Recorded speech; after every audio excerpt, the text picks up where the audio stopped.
جب اس کے رب نے اسے طوبا کی مقدس وادی میں پکارا. جب حضرت موسیٰ علیہ السلام اپنی فیملی کے ساتھ جا رہے تھے، ہجرت کر رہے تھے، تو انہوں نے وہاں پر آگ دیکھی اور اس طرف گئے، تو وہاں پر اللہ تعالیٰ سے ان کا کلام ہوا. اذهب الى فرعون انه طغى، فرعون کے پاس جاؤ، یقیناً وہ سرکش ہو گیا ہے. فقل هل لك الى ان تزكى، پھر کہہ دو کہ کیا تمہیں اس بات کی خواہش ہے کہ تم پاکیزگی اختیار کرو. حضرت موسیٰ علیہ السلام سے اللہ تعالیٰ فرما رہے ہیں کہ تم جا کے فرعون سے یہ کہو. وَأَهْدِيَكَ إِلَىٰ رَبِّكَ فَتَخْشَىٰ، اور میں تجھے تیرے رب کا راستہ دکھاؤں پھر تم ڈرنے لگو. فَأَرَاهُ الْآيَةَ الْكُبْرَىٰ، آیت نمبر 20 میں پھر موسیٰ نے اس کو بڑی نشانی دکھائی. پھر موسیٰ علیہ السلام نے فرعون کو نشانی دکھائی تھی. فَكَذَّبَ وَعَصَىٰ، پھر اس نے جھٹلایا، اور کذب اس نے جھٹلایا، وَعَصَىٰ اور نہ مانا، ثُمَّ پھر أَدْبَرَ يَسْعَىٰ پھر کوشش کرتے ہوئے پلٹا. فَحَشَرَ فَنَادَىٰ پھر جمع کیا، پھر پکارا. ساری یہ جو فرعون کی سٹوری بیان کی جا رہی ہے جب حضرت موسیٰ علیہ السلام نے ان کو دعوت دی تھی. فَقَالَ أَنَا رَبُّكَ الْأَعْلَىٰ، پھر اس نے کہا میں تمہارا سب سے بڑا رب ہوں. فَأَخَذَهُ اللَّهُ نَكَالَ الْآخِرَةِ وَالْأُولَىٰ، پھر اللہ تعالیٰ نے اسے آخرت اور دنیا کے عذاب میں پکڑ لیا، کیونکہ وہ سب کو کہتا تھا کہ میں تمہارا رب ہوں. ٹھیک ہے، پھر اللہ تعالیٰ نے کیا کیا، اس کو دنیا کا بھی عذاب دیا اور آخرت کا بھی عذاب. دنیا میں وہ جب غرق ہو کے پانی میں مر گیا تھا. إِنَّ فِي ذَلِكَ لَعِبْرَةً لِمَن يَخْشَىٰ،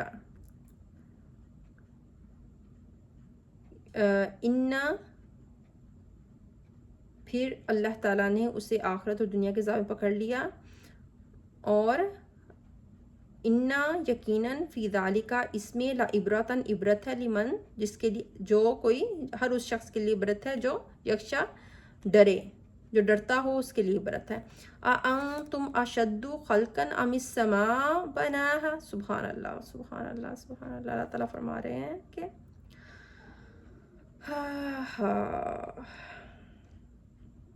آیت نمبر 27 ہے، کیا تمہارا بنانا زیادہ مشکل کام ہے؟ اشد خلقن ام السماء، یا آسمان کا، تمہارا بنانا زیادہ مشکل ہے یا آسمان کا؟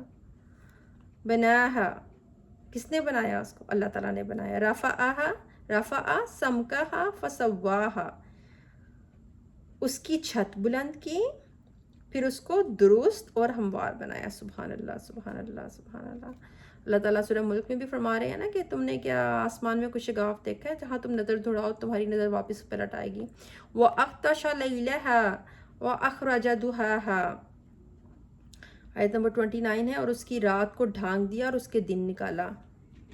اغطش لیلہا، رات کو ڈھانپ دیا، وَأَخْرَجَ اور نکالا، دُحَاهَا دن کو، وَالْأَرْضَ بَعْدَ ذَلِكَ دُحَاهَا اور اس کے بعد اس نے زمین کو بچھایا. اخرج منها ماءها ومرعاها، اور اس کے بعد اس نے اس سے اس کا پانی نکالا، اس سے اس کا پانی اور اس کا چارہ نکالا. ماء پانی، اور ومرعاها اس کا چارہ نکالا. والجبال اور پہاڑ، ارساها گاڑ دیا، اور اس نے اس میں پہاڑ گاڑ دی. کس میں پہاڑ گاڑ دی؟ زمین میں اللہ تعالیٰ نے، تاکہ وہ ٹھہر جائے. متاع لکم، متاع سامان زندگی ہے، لکم تمہارے لیے، والی انعامکم اور تمہارے مویشوں کے، تمہارے مویشوں کے لیے، اور تمہارے لیے یہ سامان زندگی ہے. فَإِذَا جَاءَتِ الطَّامَّةُ الْكُبْرَىٰ، اللہ اکبر اللہ اکبر اللہ اکبر. پھر جب وہ بڑا ہنگامہ آئے گا. فَإِذَا، پھر جب جاتی آئے گا بڑا ہنگامہ، اللہ اکبر. یوم یتذکر الانسان ما سعی، جس دن انسان یاد کرے گا جو اس نے کوشش کی، جو اس نے کوشش کی ہوگی وہ اس کو یاد کرے گا. وَبُرِّزَتِ الْجَحِیمُ لِمَنْ یَرَىٰ، وَبُرِّزَتِ، آیت نمبر 36، اور دیکھنے والے ہر شخص کے لیے جہنم ظاہر کر دی جائے گی. وَبُرِّزَتِ الْجَحِیمُ، جہنم کو ظاہر کر دیا جائے گا. لِمَنْ یَرَىٰ، ہر دیکھنے والے کے لیے. فَأَمَّا مَنْ طَغَىٰ، پھر جس نے طغیٰ سرکشی کی. وَآثَرَ الْحَیَاةَ الدُّنْیَا، اور اس نے کیا کیا؟ دنیا کی زندگی کو ترجیح دی. فَإِنَّ الْجَحِيمَ فِي الْمَأْوَى اللہ اکبر اللہ اکبر اللہم اجرنی من النار فَإِنَّ تو یقیناً جہنم جو ہے اس کا ٹھکانہ ہوگی وَأَمَّا مَنْ خَافَ مَقَامَ رَبِّهِ وَنَهَى النَّفْسَ عَنِ الْهَوَىٰ لیکن جو شخص اپنے رب کے سامنے کھڑے ہونے سے ڈر گیا وَأَمَّا خَافَ جو ڈر گیا کھڑے ہونے سے اپنے رب کے سامنے جس نے نفس کو بری خواہشات سے روکا ہوا خواہشات سے نفس کی نہ اس نے روکا بری خواہشات سے اپنے نفس کو اور وہ اللہ تعالیٰ کے سامنے کھڑے ہونے سے ڈرا فَإِنَّ الْجَنَّةَ اور اس کا جو ٹھکانہ ہوگا وہ کیا ہوگا وہ جنت ہوگی يَسْأَلُونَكَ عَنِ السَّاعَةِ أَيَّانَ مُرْسَاهَا وہ لوگ تم سے يَسْأَلُونَكَ وہ پوچھتے ہیں حضور پاک صلی اللہ علیہ وسلم سے سوال کرتے رہتے قیامت کے بارے میں کہ اس کا ٹھہرنا کب ہوگا فِيمَا أَنْتَ مِنْ ذِكْرِهَا تم اس کے بتانے کے بارے میں کس فکر میں ہو اللہ تعالیٰ فرما رہے ہیں اِلَىٰ رَبِّكَ مُنْتَهَاهَا تیرے رب کی طرف اس کی انتہا ہے انما یقیناً انت منذر من یخشاها یقیناً تم تو ڈرانے والے ہو ہر اس شخص کو جو اس سے ڈر جائے اللہ اکبر اللہ تعالیٰ نبی پاک صلی اللہ علیہ وسلم سے فرما رہے ہیں کہ تم تو بس ڈرانے والے ہو تم کو خبردار کرنے والے ہو کأنہم گویا کہ یوم یرونہا لم یلبسوا الا عشیۃ او ضحاہا جس دن یہ اسے دیکھ لیں گے تو گویا کہ دنیا میں نہیں ٹھہرے مگر ایک شام عشیہ تو ایک شام یا ضحاہا صبح اس کی اب میں آپ کو اس کے بارے میں تھوڑا سا بتاتی ہوں کہ یہاں پر جو آیت نمبر پہلی ہے وہاں پر وَالنَّازِعَاتِ غَرْقًا جو کس کی بات کی جا رہی ہے قسم ہے ڈوب کر کھینچنے والوں کی یہاں ڈوب کر کس چیز کو کھینچنے کی بات کی جا رہی ہے یہاں جان نکالنے کی بات کی جا رہی ہے جان نکالنے والے فرشتے جو ہیں وہ جب انسان کی جان نکالتے ہیں ڈوب کر اس کے اندر سے سختی کے ساتھ وَالنَّاشِطَاتِ نَشْطًا اور آہستگی سے جو مومن ہوتے ہیں ان کی جان کو نرمی آہستگی اور سہولت سے نکالتے ہیں فرشتے ایسے جیسے کسی چیز کی گرا کھولی جاتی ہے وَالسَّابِحَاتِ سَبْحًا اور فرشتے انسان کے بدن میں تیزی سے تیرتے پھرتے ہیں اور دوسرا اس کا یہ بھی ہے کہ فرشتے اللہ تعالیٰ کے احکامات کو لے کر تیزی سے کائنات میں تیرتے پھرتے ہیں فَالسَّابِقَاتِ سَبْقًا فرشتے اللہ تعالیٰ کی وحی کو انبیاء علیہ السلام تک دوڑ کر پہنچاتے ہیں تاکہ کوئی شیطان ان سے چیز حاصل نہ کرے آگے بڑھ کر سبقت لے جانے والے اور اس سے مراد یہ بھی ہے کہ فرشتے مومنوں کی روحیں تیزی سے جنت کی طرف لے جاتے ہیں فَالْمُدَبِّرَاتِ أَمْرًا پھر کام کی تدبیر کرنے والے ہیں کام کی تدبیر کیسے کرنے والے ہیں کہ یعنی کہ سارے کاموں کی تدبیر کرنے والے اللہ تعالیٰ تو ہے ہی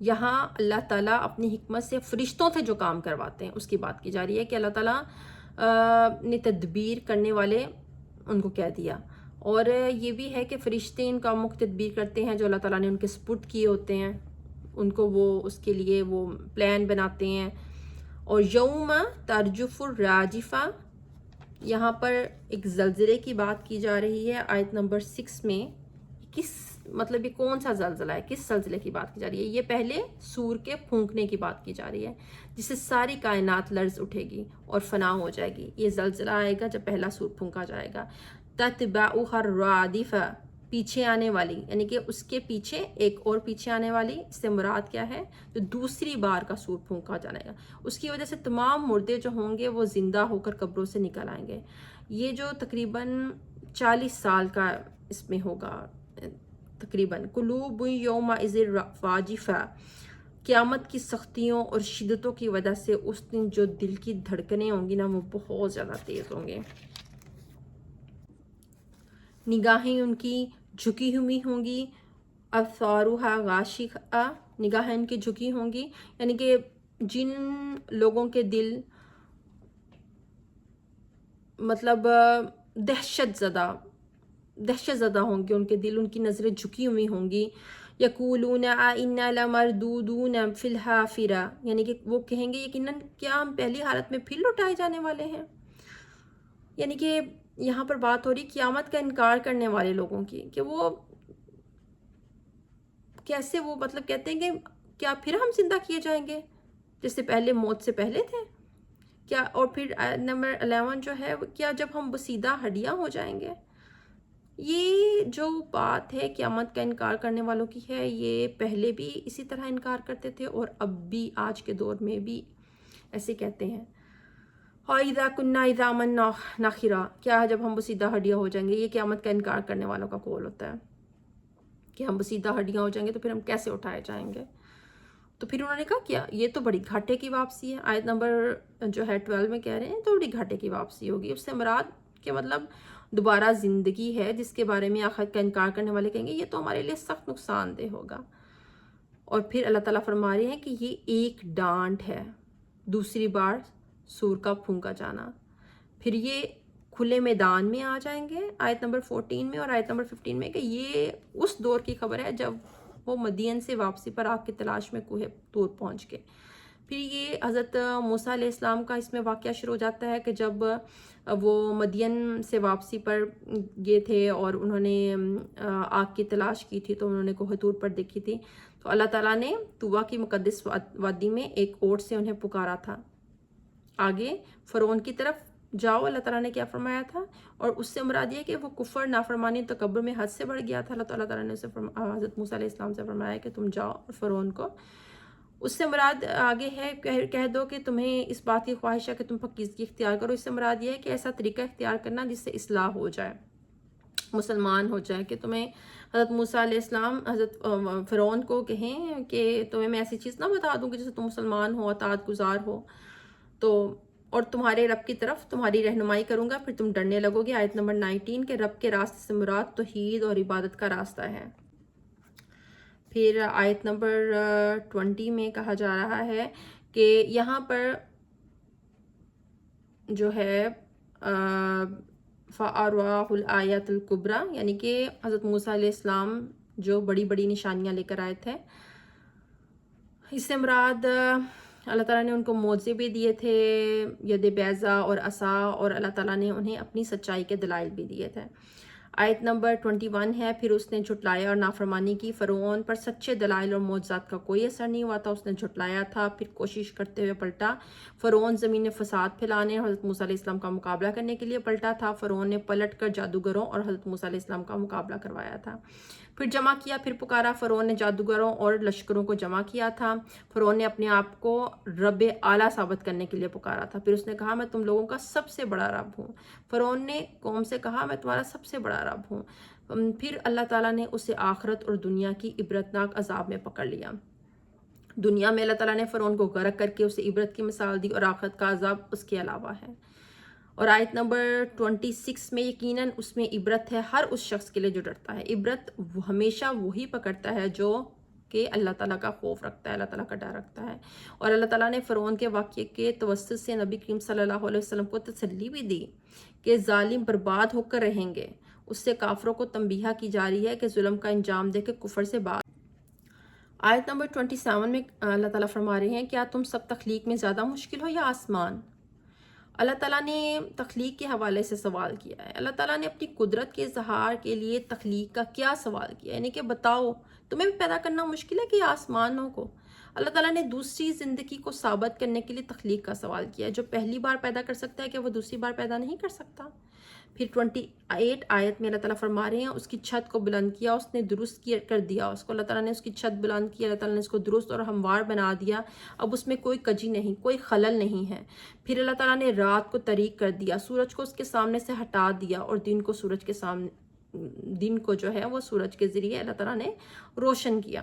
اور اس کے بعد آیت نمبر 30 میں اللہ تعالیٰ فرما رہے ہیں زمین کو ہموار کرنا، اللہ تعالیٰ نے اس کو بالکل ایسے زمین کو بنا دیا کہ رہائش کے قابل بنا دیا اس کو۔ اللہ تعالیٰ نے اس کے سارے انتظامات، پانی، خوراک، اس کا جو توازن ہے پہاڑوں کے ذریعے اللہ تعالیٰ نے قائم کیا۔ اللہ تعالیٰ نے پانی کا اہتمام اس میں، یعنی کہ واٹر سائیکل کا ایسا اللہ تعالیٰ نے ذریعہ رکھا، سمندروں کے پانی کو بھاپ بنا کر بادلوں کی صورت میں بارش برسانے کا اہتمام اللہ تعالیٰ نے کیا۔ بارشوں کے ذریعے زمین سے چارہ نکلتا ہے، اور پھر وہ جو ہے وہ سب جو ہے لوگ اس سے ہیومن اور جو جانور ہیں سے فائدہ اٹھاتے ہیں۔ اور پھر اللہ تعالیٰ نے زمین میں کیا کیا؟ پہاڑوں کو گاڑ دیا۔ آیت نمبر 32 میں اللہ تعالیٰ نے پہاڑوں کو میخوں کی طرح زمین میں گاڑ دیا۔ آیت نمبر 33 ہے، اللہ تعالیٰ نے فرمایا ہے کہ یہ سامان زندگی تم سب کے لیے، تم لوگوں کے لیے مویشی ہیں، تم لوگوں کے لیے زمین و آسمان سب کچھ تمہارے لیے ہے۔ کس کے لیے؟ انسان کے لیے۔ اور یہاں پر جو آیت نمبر 34 میں بات کی جا رہی ہے، پھر جب وہ چھا جانے والی بڑی آفت آ جائے گی۔ یہ چھا جانے والی بڑی آفت کیا ہے؟ یہ چھا جانے والی بڑی آفت قیامت ہے۔ انسان قیامت کے دن جو ہے اپنی کوشش کو یاد کرے گا۔ آیت نمبر 35 اور آیت نمبر 36 میں ہے، جہنم ہر شخص کو جہنم دکھا دی جائے گی۔ اور کیوں ظاہر کی کافروں کے لیے یوں ظاہر کی جائے گی کہ وہ دیکھ لیں گے ان کا ہمیشہ ہمیشہ کا ٹھکانہ کون سا ہے۔ کافر اسے دیکھ کر دہشت زدہ ہو جائیں گے۔ استغفر اللہ و اتوب الیہ۔ مومنوں کے لیے ظاہر کی جائے گی تو وہ شکر کریں گے، ایمان اور صالحہ عمل کرنے والے اللہ تعالیٰ نے ہم نے بچا لیا۔ فَأَمَّا مَن طَغَىٰ 37 آیت ہے، پھر جس نے سرکشی کی، استغفر اللہ، اس کا کیا انجام ہے؟